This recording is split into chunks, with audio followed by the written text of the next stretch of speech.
And what was the inspiration to come back to that? Well, it was a mixture. It was actually when you make films, they fade. Some of them fade very quickly when they're a flop, and they just disappear. And then some of them fade, even when they're a hit, they just fade away.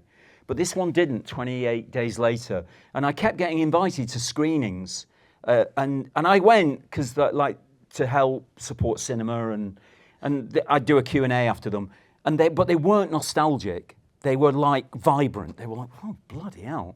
And the film didn't feel like it had aged. It was like, and so Alex and I began to talk about, could we do something else about it? And so we came up with this idea, and it was actually in cahoots with Cillian Murphy.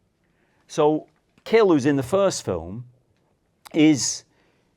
will eventually appear. We decided to make 3 films, 2 of which we've shot and the third of which we're trying to raise the money for. And the first film, as you've seen, I think, doesn't feature him at all, except as a producer.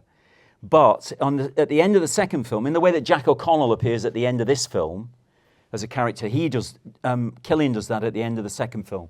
And then the third film is his film.